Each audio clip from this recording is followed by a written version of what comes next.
यदि हम 2 का भाग 3 में दें तो 2 एकम 2,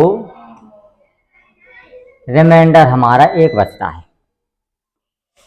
रिमाइंडर कितना बचता है? 1 बचता है। अब इसमें कौन कौन सी हम क्रियाएं कर सकते हैं जिससे कि ये वाली संख्या हमारी पूरी की पूरी 2 से विभाजित हो जाए। ये वाली 2 से विभाजित होने के लिए प्रत्येक संख्या हमारी 2-2 अंतराल पर होती है, 2-2 के अंतराल पर होती है। तो इसका पहला तरीका है कि इसमें 1 है तो इसको 2 का जोड़ा बनाने के लिए 2-2 के अंतराल करने के लिए इसमें 1 की आवश्यकता है। तो जब इसमें 1 जोड़ा हमने तो इसमें भी हम 1 जोड़ देंगे, और जब इसमें 1 जोड़ा तो इसमें भी 1 जोड़ देंगे। तो ये वाली संख्या हमारी बन करके आ गई 4, और 4 में 2 का हम भाग कर दें तो कितनी बार जाएगा? 2 बार जाएगा। और यहाँ पे जो शेष फल बचा वो 0 बचा हमारा। अगर यहाँ पे हम इसको देखें तो ये संख्या हमारी 2 बन जाएगी। तो इस वाली संख्या में अब ये 2 के बराबर है। रिमाइंडर कहता है हमारा कि कोई भी संख्या रिमाइंडर तब कहलाती है जब वो भाग देने वाली संख्या से छोटी हो, तब हमारी रिमाइंडर कहलाती है। लेकिन ये वाली संख्या इसके बराबर है तो यहाँ पे हम इसमें 2 का और भाग दे देंगे 1 बार, तो 1 बार जाएगा। इसीलिए यहाँ पे 1 हमने ऐड किया है। अब यहाँ पे रिमाइंडर हमारा 0 बच गया। कितना बच गया? 0 बच गया। तो पहला तरीका ये है। अब दूसरा तरीका देखें। दूसरे तरीके में क्या है कि यदि हमने 2 का भाग दिया 3 में तो 1 बार गया, 2 आ गया, यहां बचा 1। अब इस संख्या को पूरा करने के लिए इस 1 को जो बची है संख्या हमारी, इस 1 को इसमें ऐड कर दें हम तो ये बन जाएगी हमारी 3। और जब ये वाली संख्या इसमें ऐड हो गई तो ये बन जाएगा हमारा 0, शेषफल 0 हो जाएगा। ये वाली संख्या हमारी इसमें ऐड हुई, जब ये वाला 0 बन जाएगा तो 3 का भाग, अब इस वाली संख्या में कोई अंतर नहीं पड़ा हमारा, और ये वाली संख्या हमारी 3 बन गई।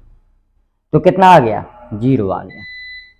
तो कोई भी संख्या कटने के लिए अब इस 3 में यदि हम इसका भाग दें तो रिमाइंडर हमारा 1 ही बचेगा। लेकिन यदि हम इस 3 में इससे भाग दें तो वो संख्या पूरी पूरी कट जाएगी हमारी, वो संख्या पूरी पूरी कट जाएगी। ऊपर से यदि हम इस 2 का भाग, जो ये रिमाइंडर बचा है हमारा, तो कितना 1 में दें तो रिमाइंडर हमारा 1 ही आएगा क्योंकि 1 छोटा है। अब इसका यदि हम 2 का भाग इस जोड़ने वाली संख्या अर्थात 3 में दें तो भी हमारा रिमाइंडर कितना आएगा? 1 आएगा।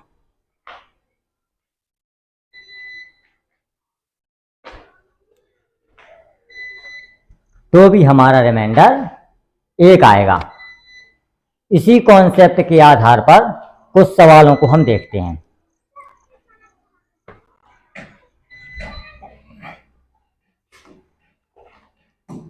पहला सवाल है ये,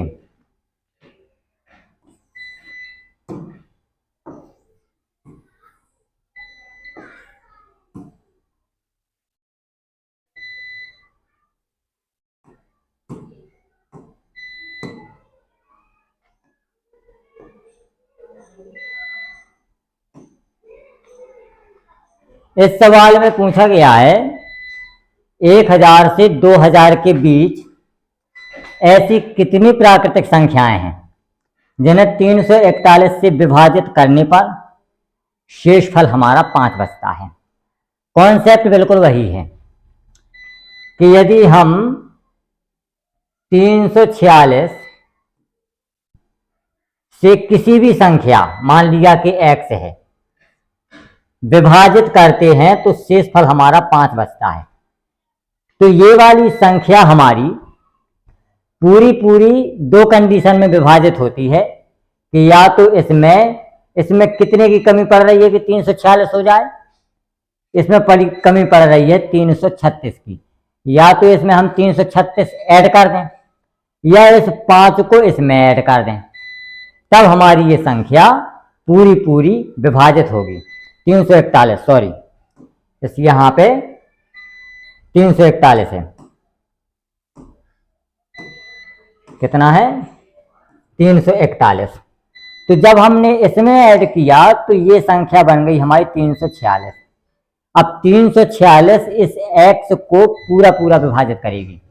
अब x का जो मान है हमारा वो 1000 और 2000 के मध्य है x का मान।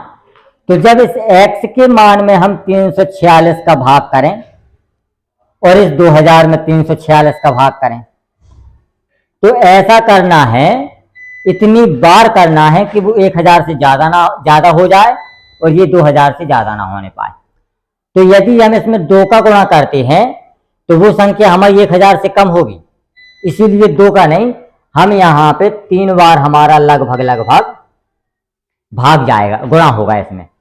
और यहाँ पे यदि हम 6 का गुणा करते हैं तो 6 चौके 24 और 6 त्रिक 18, 18 और 2 20, 2000 क्रॉस कर जाएगी, इसीलिए इसका जब भाग देंगे तो यहाँ पे बचेगा 5।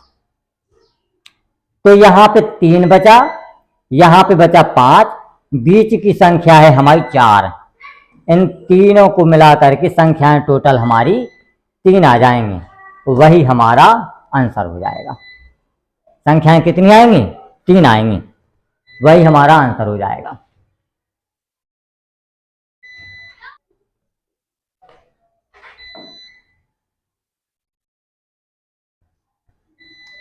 ये वाला देखते हैं।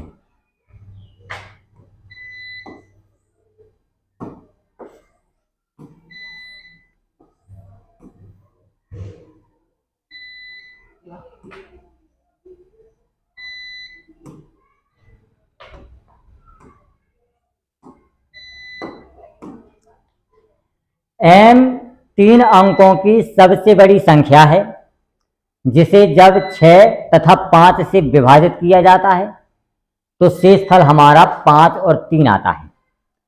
जब m को 11 से विभाजित किया जाता है तो शेषफल क्या होगा, ये देखना है हमें। तो m हमारी 3 अंक की सबसे बड़ी संख्या है, तो इसको लिख सकते हैं हम 999। 3 अंक की सबसे बड़ी संख्या 999 होती है। जब इस वाली संख्या में हम 6 से भाग देते हैं तो रिमाइंडर हमारा 5 बचता है, और जब इसमें 5 से भाग देते हैं तो रिमाइंडर हमारा 3 बचता है। ये है सवाल हमारा। तो रिमाइंडर कितना बचता है? 3 बचता है। अब इसमें देखें कि जब हम संख्या में 5 से भाग दें, 5 का रिमाइंडर हमें उसके लास्ट अंक से पता चलता है। 5 से भाग जाएगा तब जब अंत में 0 हो या 5 हो, 0 हो या 5 हो, तब जाएगा। तो या तो हमारा 3 रिमाइंडर बचने के लिए या तो लास्ट में 3 होना चाहिए या 8 होना चाहिए। ठीक है, तो यहां पे हमने देख लिया कि लास्ट में हमारा 3 बचा। लास्ट में कितना होना चाहिए? 3, और यहां पे तो 9 होना चाहिए। अब देखते हैं हम कि 6 से वो संख्या डिवाइड होती है जो 2 से भी कटे और 3 से भी कटे। अब 3 से रिमाइंडर हमारा तब पता चलता है जब उसके अंकों को यदि हम उसके अंकों का योग डिवाइड करें। अगर पूरा का पूरा कट जाए तो वो संख्या 3 से डिवाइड होती है, वो अगर कुछ भी बच जाए तो वो उसका रिमाइंडर होती है। जैसे यदि हमने लिखा 7 2 और 1, यहां पे 7 और 2 9, तो ये 3 से कट रहा है हमारा, रिमाइंडर हमारा 1 बच जाएगा। हमने लिखा 8 3 1 और 4, यहां पे हमने देखा कि 8 और 1 9 तो कट गया हमारा, 3 भी कट गया हमारा, 4 में 1 का भाग दे देंगे 3 का, तो रिमाइंडर हमारा 1 बचा। रिमाइंडर कितना बचा? 1 बचा। इसी तरीके से अब जब इसमें अब ये वाला अंक हमारा 3 से कंप्लीट डिविजिबल है और ये वाला अंक भी हमारा 3 से कंप्लीटली डिविजिबल है, तो अब हम इसके जो मान प्राप्त होंगे हमारे, रिमाइंडर केवल इस संख्या का निर्धारित होगा। अब जब हम 3 का भाग 5 में देते हैं, 3 का भाग 5 में देते हैं, तो रिमाइंडर हमारे पास 2 बचता है। तो यहां वो संख्या आनी चाहिए जिसमें हमारा रिमाइंडर 2 बचा है, 2 बचता है। तो या तो यहां पे 5 आएगा या 8 आएगा। अब हमें देखना है सबसे बड़ी संख्या, तो 5 हमारा नहीं हो सकता है, हमारी संख्या हो जाएगी 9 8 और 3। कितनी हो जाएगी? 9 8 और 3।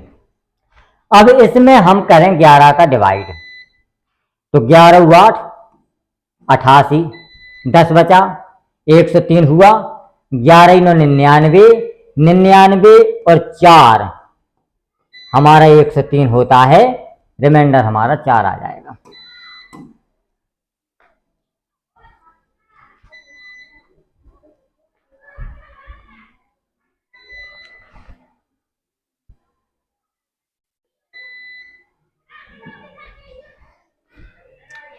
अब यहां पे लास्ट में हमने 8 इसलिए नहीं किया क्योंकि जो रिमाइंडर होता है वो हमारा भाजक से कम होता है और 8 जो है 5 से ज्यादा हो जाएगी, इसीलिए 5 की किसी भी कंडीशन में हम आगे वाली संख्या नहीं रखते हैं, हमेशा उससे छोटी वाली संख्या रखते हैं, इसीलिए यहां पे हमने 3 रखा।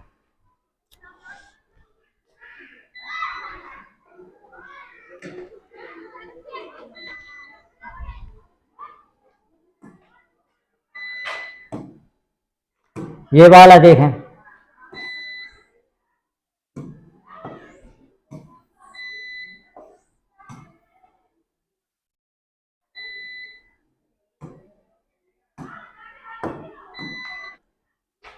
जब एक पूर्णांक n को 8 से विभाजित किया जाता है तो शेषफल हमारा 3 बचता है। तो यदि जब 6n-1 को 8 से विभाजित करें तो शेषफल क्या होगा? ये देखें, हमारे पास संख्या है n, इसमें हमने 8 का दिया भाग, तो शेषफल हमारा कितना बचा? 3। ये है हमारा सवाल। अब देखना है कि 8 तो हमारा कांस्टेंट है, 8 में कोई अंतर नहीं पड़ेगा, जो भी क्रिया होगी, क्योंकि भागफल और शेषफल इसी n से निकल करके आए हैं, भागफल और शेषफल इसी n से निकल करके आए हैं, तो जो भी हमारा जो ऑपरेशन हो रहा होगा मैथमेटिकल, वो इसमें और इसमें होगा, ना कि इसमें, भागफल में, शेषफल में और भाज्य में, इन तीनों में होगा, भाग देने वाली संख्या में नहीं होगा, भाजक में। तो अब हम देखें कि यहां पे कोई भी मान लो अंक 0 मान लें, 1 मान लें, 2 मान लें, 3 मान लें, क्योंकि हमें भागफल तो ज्ञात नहीं करना है, ज्ञात करना है हमको शेषफल। तो यहां पे जब हमने 6 का गुणा किया तो 6 का इसमें भी होगा गुणा और 6 का इसमें भी होगा, और जब हमने इसमें -1 कर दिया तो -1 यहां पे भी कर देंगे और -1 यहां पे भी कर देंगे। अब हमें रिमाइंडर से मतलब है, 6 × 18 -1 17 हो गए हमारे रिमाइंडर।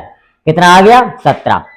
अब हमने पढ़ा कि रिमाइंडर किसी भी कंडीशन में भाग देने वाली संख्या से बड़ा नहीं होना चाहिए, छोटा होता है। लेकिन ये तो 8 से ज्यादा है, तो इसमें हम 8 से और डिवाइड कर देंगे। 8 दूनी 16, रिमाइंडर हमारा 1 आ गया। यही इसका आंसर हो जाएगा।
n एक पूर्णांक है हमारा। 6n + 3 का होल स्क्वायर से विभाजित करने पर शेषफल कितना होगा?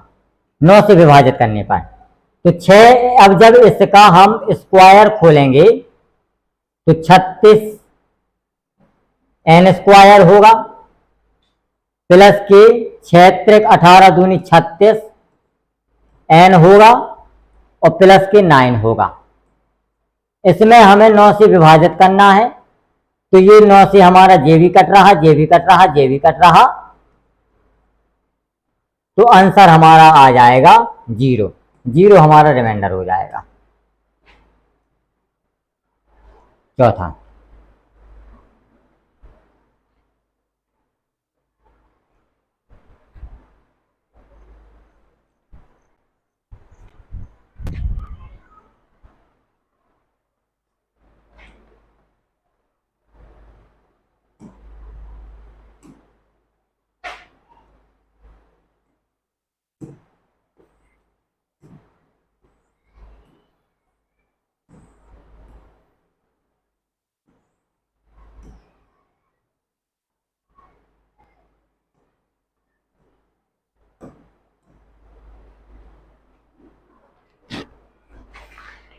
जब 732 को किसी धन पूर्णांक x से विभाजित किया जाता है तो शेष 12 रहता है, और x के कितने मान संभव हैं?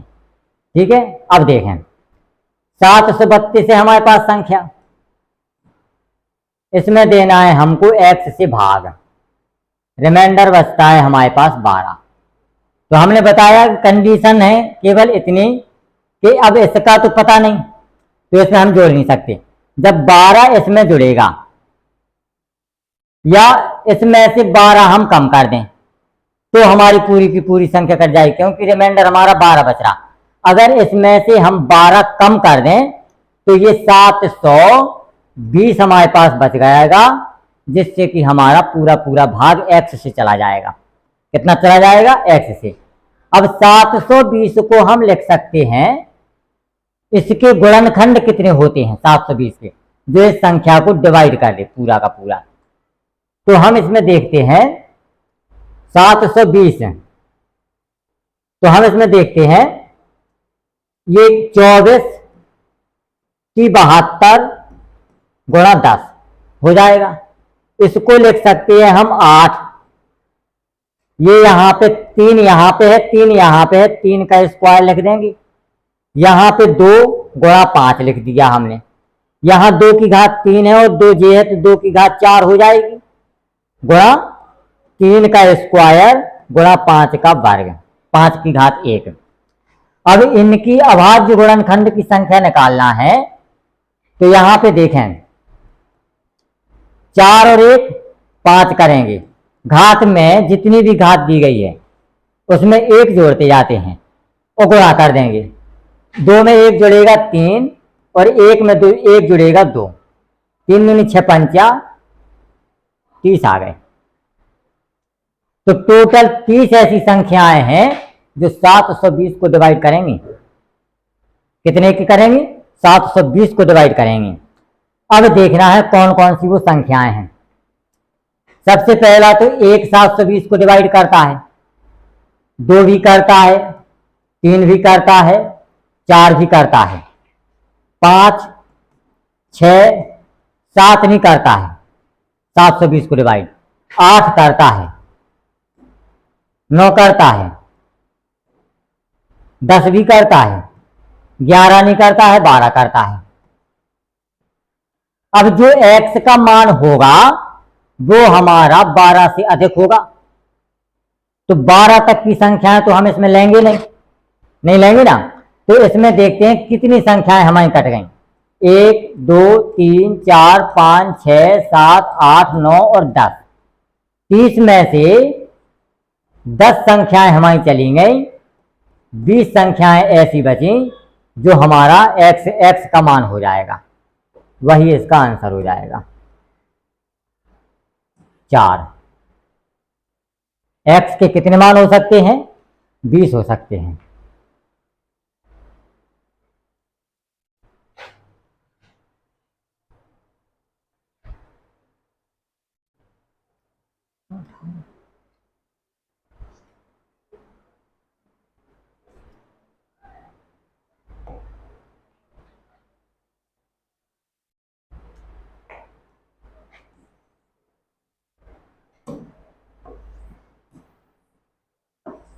इसी तरीके का ये वाला सवाल है, जब 200 को एक धन पूर्णांक x से विभाजित किया जाता है तो शेष 8 बचता है, x के कितने मान संभव हैं? ये भी बिल्कुल उसी टाइप का सवाल है। ये वाला देखें,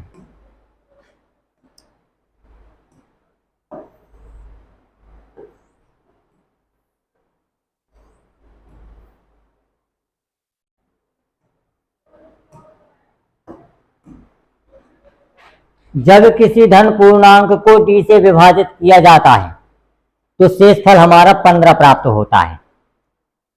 जब उसी संख्या के 10 गुने को d से विभाजित किया जाता है तो शेषफल 6 प्राप्त होता है। d का न्यूनतम मान क्या है? इस सवाल का आंसर, जैसे मान लो d है, कोई भी संख्या है हमारे पास n, इसमें भाग दे रहे तो 15 शेषफल बच रहा हमारा। कितना बच रहा? 15। अब यहीं से हमें पता चलता है पहली संख्या से कि जो d का मान होगा वो 15 से बड़ा होगा। d का मान 15 से बड़ा होगा, तो इसका मतलब ये है कि 9 वाला ऑप्शन खत्म हो गया। 9 वाला ऑप्शन हमारा खत्म हो गया और 12 वाला ऑप्शन खत्म हो गया। अब ऑप्शन बचे हमारे पास केवल 16 और 18। और सबसे बड़ी चीज ये है कि चारों ऑप्शन ऐसे दिए गए हैं जिससे भाग देने पर शेषफल 15 और 6 प्राप्त होता है। अब हमें देखना है कि इसमें क्वेश्चन में दिया गया है कि d का न्यूनतम संभव मान। जब न्यूनतम मान पूछा है तो इस 18 और 16 में केवल 16 न्यूनतम है, वही हमारा आंसर हो जाएगा दूसरा।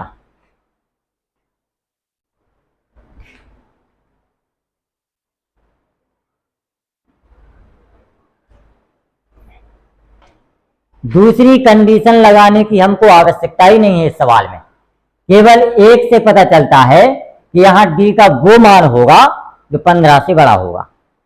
बस उसी तरीके से ये सवाल लग जाना है हमारा।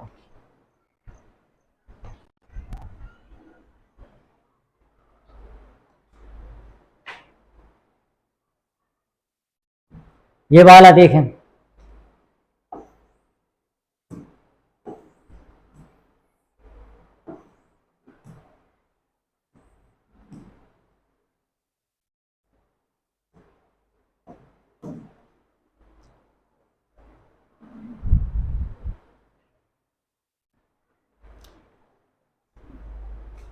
किसी धन पूर्णांक n को 7 से विभाजित करने पर शेषफल के रूप में 2 प्राप्त होता है।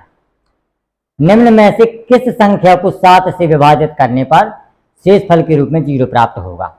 इसमें देखें n है, इसमें देखें कि n एक हमारी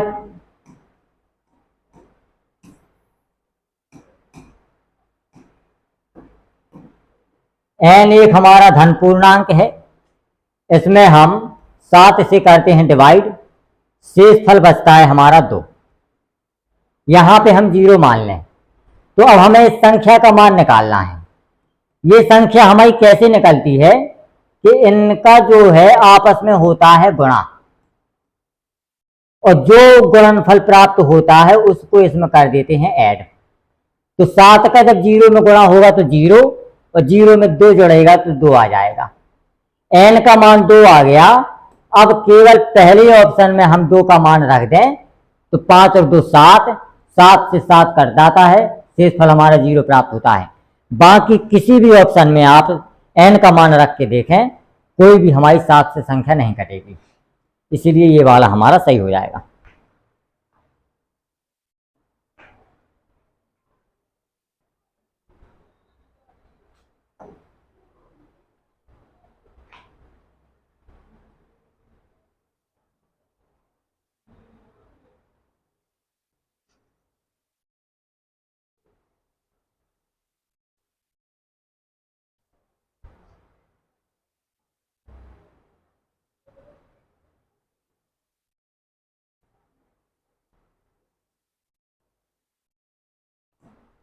ये वाला देखें,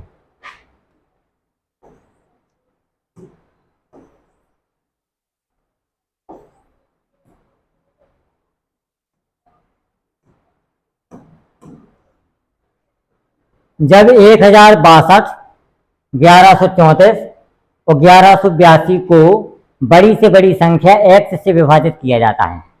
x हमारी जो है बड़ी से बड़ी संख्या है, तो इसका मतलब ये है कि ये मासा का क्वेश्चन है, महत्तम समापवर्तक HCF वाला। तो उसी मेथड के आधार पर लगेगा कि संख्याएं दी गई हैं हमारा 1062, 1134 और 1182। तो जब समान शेषफल बचता है तो इनका अंतर निकालें हम, इसका अंतर निकालें और इसका अंतर निकालें, तीनों का हम मासा निकाल देते हैं। इनका जब अंतर निकलेगा तो 4 में से 2 गया, 2 बचा, और 13 में से तो यहां आ जाएगा 72। तो जब इसका निकला तो 12 में से 4 गया 8, हासिल यहां पे 4, 8 में से 4 गया, ये आ जाएगा 48। और जब इनका अंतर निकाला तो 2 में से 2 गया हमारा 0, 8 में से 6 गया 2 और 1, 120 आ जाएगा। अब हमें निकालना है 72, 48 और 120। इनका जब हम मासा निकालेंगे तो मासा आ जाएगा हमारा 24। मासा कौन सी संख्या होती है?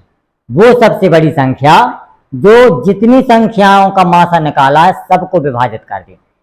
तो 24 ही एक ऐसी संख्या है, 24 की 72, 24 दूनी 48 और 24 पंचे 120, तीनों संख्याओं को कंप्लीटली डिवाइड करती है, इसीलिए इनका मासा 24 हो जाएगा। अब हमें देखना है, तो ये तो मान आ गया हमारा x का, x से विभाजित होती है, बड़ी से बड़ी संख्या हमारी x हो गई। अब देखना है कि कोई भी संख्या हमारी 24 से कब कटती है, जब वो 8 से भी कटे और 3 से भी कटे। तो ये वाली संख्या देखें हम, 6, 2, 8 और 1, 9, 3 से पूरी पूरी कटती है, तो इसका डिविजिबल लगाएंगे हम 8 वाला, तो शेषफल निकालेंगे। 8 का भाग दिया, 8 सति 56, 6 बचा इसमें। अगर हमने 8 का भाग इसमें दिया, 8 का भाग 1062 में दिया, तो लास्ट के 3 अंक में भाग देते हैं हम 8 का, तो 8 सते 56, रिमाइंडर आ जाएगा हमारा 6, और यही इसका मान हो जाएगा y। हमें निकालना है x माइनस का y, जो हो जाएगा 24 माइनस का 6, 18 आंसर आ जाएगा इसका। इसका आंसर 18 आ जाएगा। जी आ जाएगा दूसरा।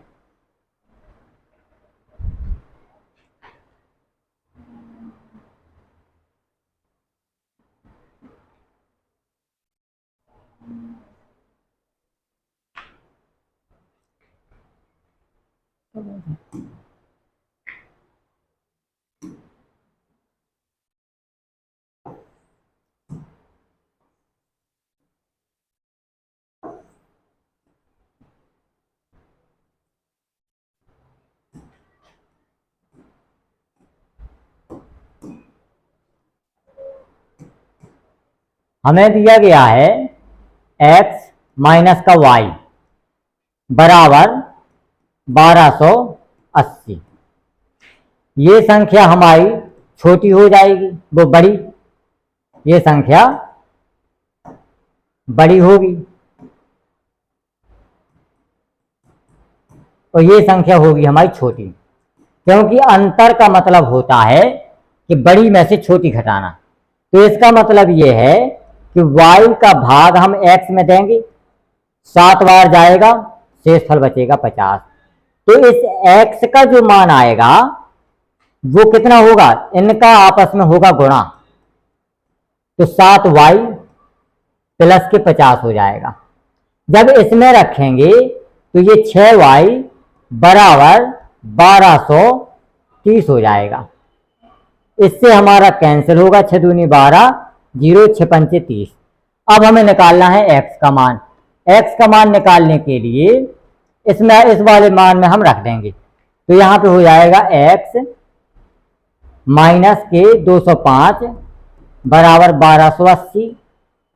ये यहाँ पे आ जाएगा 1280, 205, 5, 8, 1485। 1485 हमारा इसका आंसर हो जाएगा।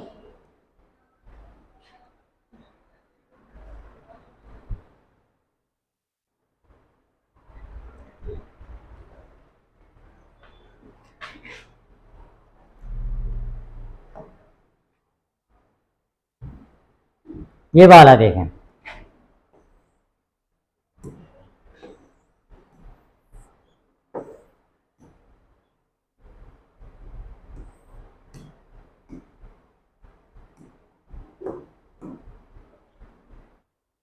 तीन अंकीय सबसे बड़ी संख्या, 3 अंकीय सबसे बड़ी संख्या ज्ञात कीजिए जिसमें 3, 5, 9 से विभाजित करने पर प्रत्येक स्थिति में शेषफल 2 रहता है। 3, 5 और 9, इन तीनों से अगर इन तीनों से अगर विभाजित करें तो रिमाइंडर हमारा 2 आता है।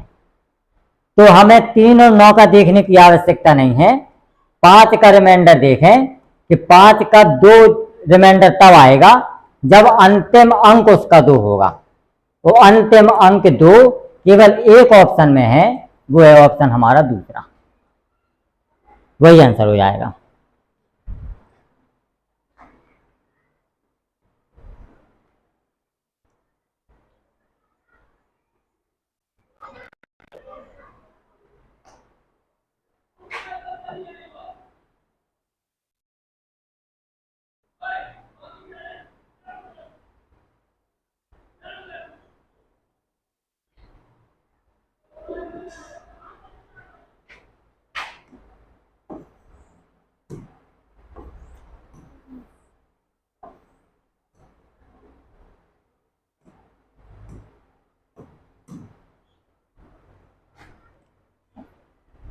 वह सबसे छोटी संख्या कौन सी है जिसमें 8, 10, 12 और 18 से भाग देने पर प्रत्येक स्थिति में शेषफल हमारा 5 प्राप्त होता है।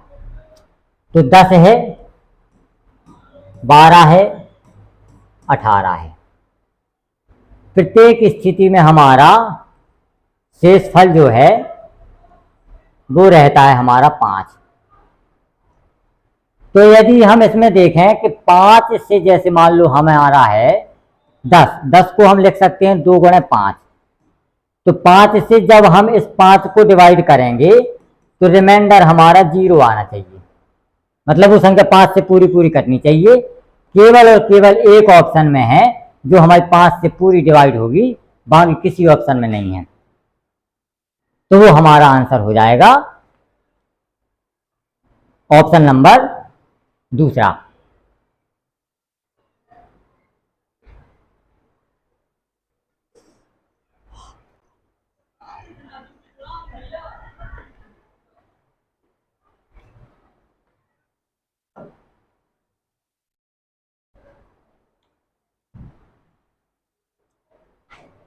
ये वाला देखते हैं।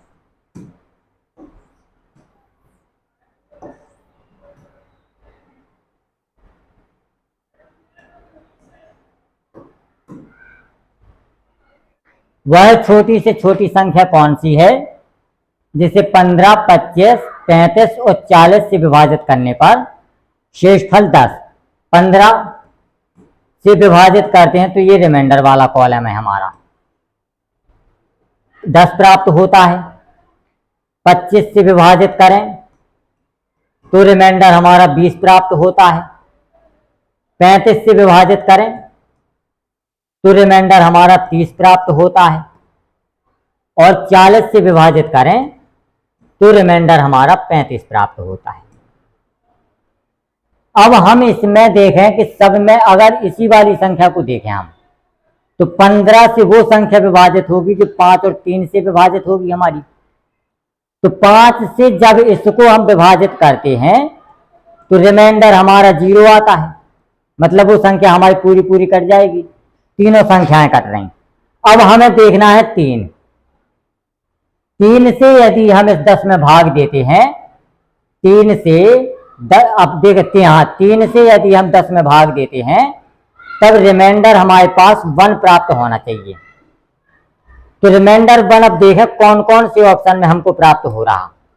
यहां पे देखें 4 और 2 6, 3 से कट रहा, इसमें एक रिमाइंडर प्राप्त होता है।